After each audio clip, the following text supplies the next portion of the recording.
안녕하십니까. 개띠의 경자년 운세에 대해서 알아보겠습니다.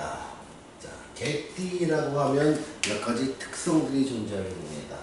그 특성을 알아보고 또 삶의 패턴을 어떻게 해야 잘 살아갈 수 있는지 그걸 알아본 다음에 경자년 운에 대해서 알아보도록 하겠습니다.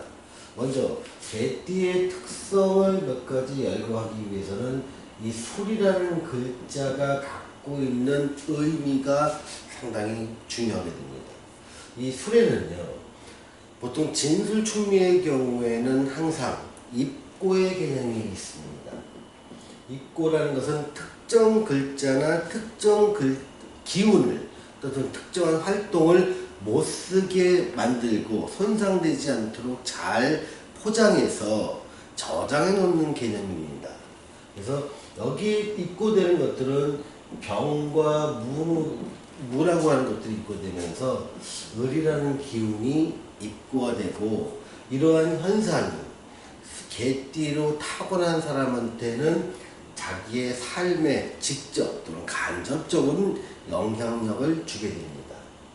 또 하나, 술이라는 기운은 가을에서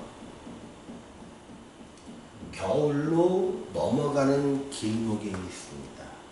자, 가을의 활동기에서 휴식기로 넘어가는 기운이라고 하는 것이죠. 또 세속적인 활동에서 정신적으로 넘어가는 기운이 바로 이 술에 들어 있습니다. 그리고 술이라는 글자를 물상적으로 한번 해석해 본다면, 이 술에 있는 지장간인 무는 어떤 땅을 갖다가 파는 것입니다. 또 이 지장간에 있는 신은 정화부터 나왔죠. 이 정화는 땅을 파서 그 안에다가 촛불처럼 어떤 불을 밝혀놓는 것을 말하고요.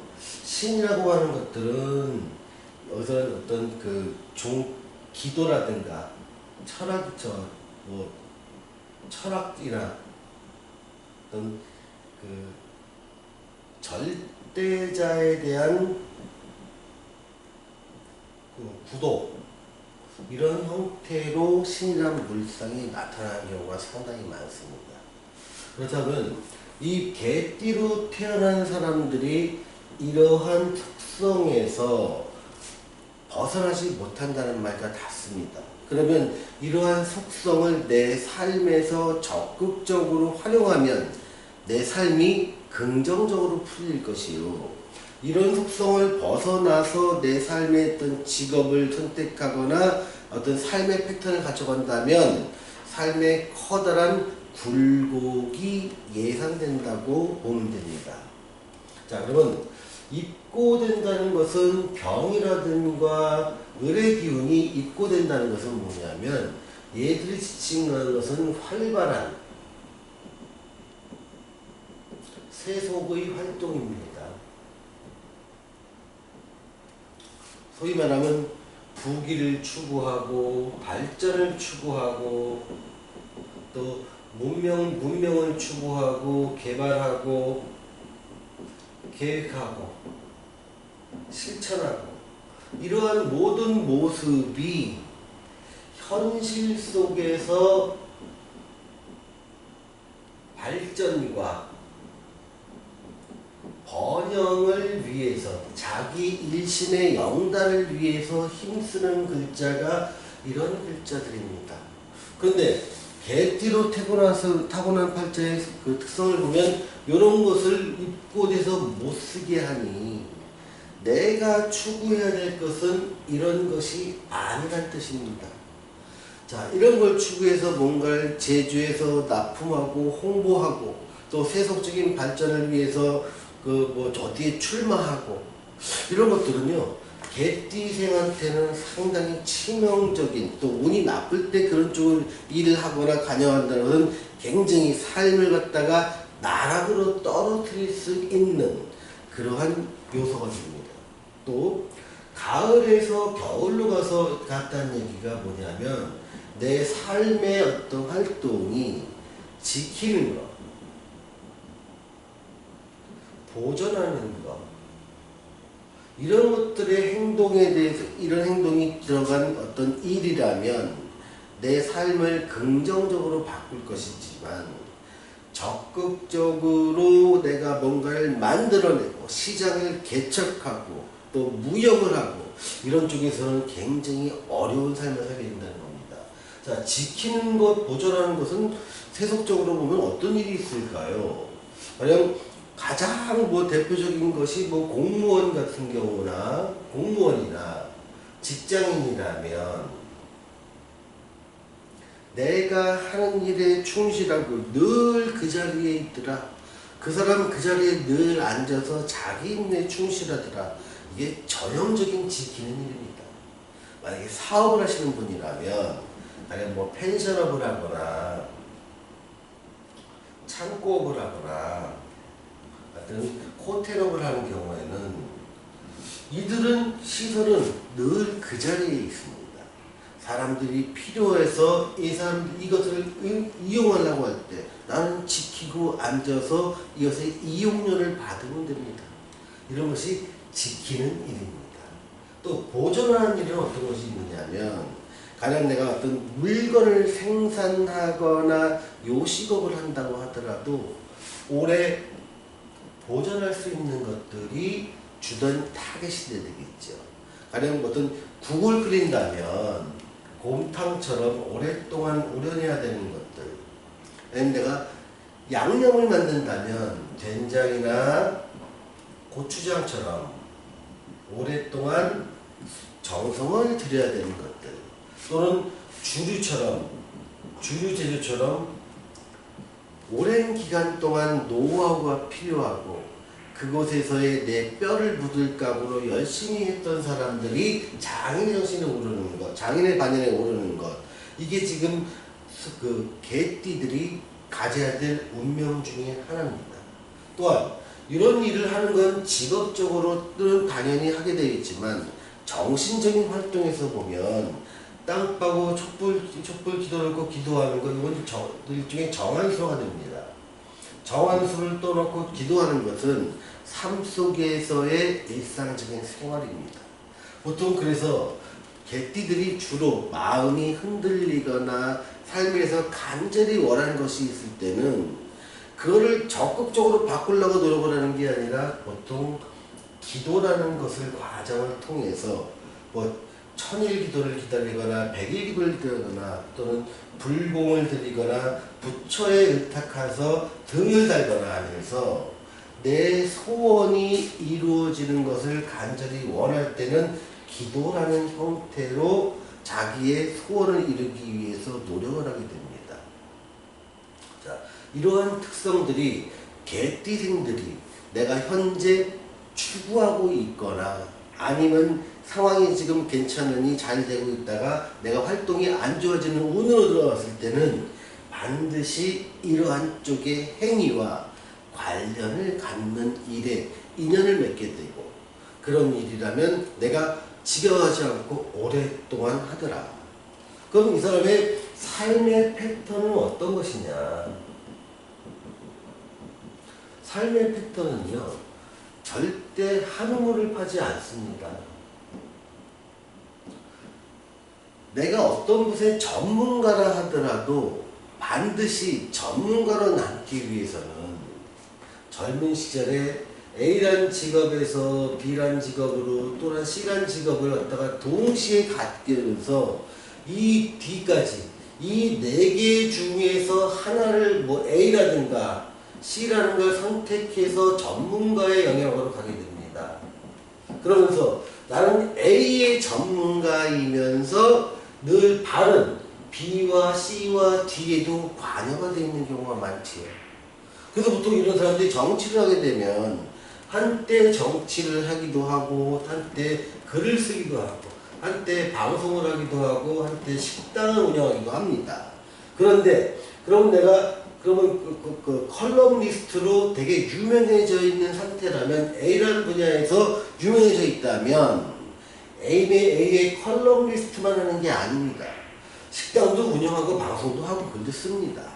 때로는 기도도 합니다.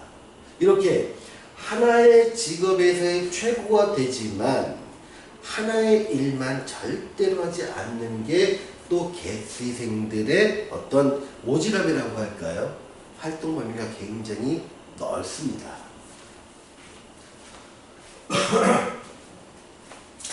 자, 그럼 이렇게 특성과 삶의 패턴을 알아봤는데 이제는 개띠가 경자년에는 어떤 일이 일어날지에 대해서 알아보도록 하겠습니다.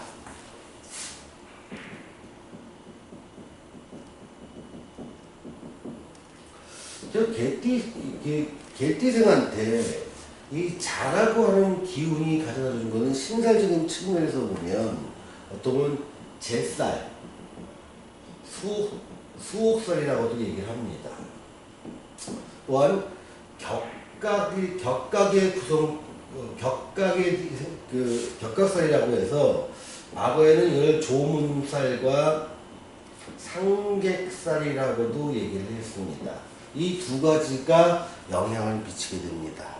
자, 먼저 요 조문살, 상객살, 이 격각살에 대해서 먼저 알아보겠습니다.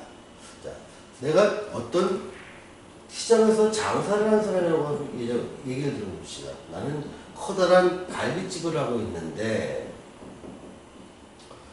집에서 갑자기 아버님이 돌아가셨다. 또는 어머님이 돌아가셨다. 아니면 집안에서 내가 꼭 상주로서 또는 문상객으로서 참여해야 될 일이 참여해야 될 그런 관계에 있는 사람의 초상이 나거나 어떤 병증으로 해서 병문안 같은 게 났을 때 나는 이 갈비집을 문 닫고 이 초상집이라든가 병문안을 가야만 됨. 그래서 내 삶에서 내 삶의 근거와 내 직업을 어떤 특정한 일이 발생해서 그 직업을 잠시 못하게 될 상황에 이르는 것, 이게 조문살과 상객살을 해석하는 방법입니다. 현대에서는, 그러니까 과거에는 그 집안 친척끼리 한 동네에 모여 사는 경우가 많았습니다. 그래서 보통 조문살과 상객살이라면 초상과 곡사 또는 병증 이런 걸로 대표됐지만 현대에서는 내 생활에 나의 어떤 문 닫는 이렇게 내가 급작스럽게 문 닫아야 될 상황은 이것보다 훨씬 넓어집니다. 과연 어떤 규제에 의해서 어떤 영업 정지를 먹게 되는 경우도 좁은 상객살에서 발생할 수 있습니다. 그러면 영업 정지라면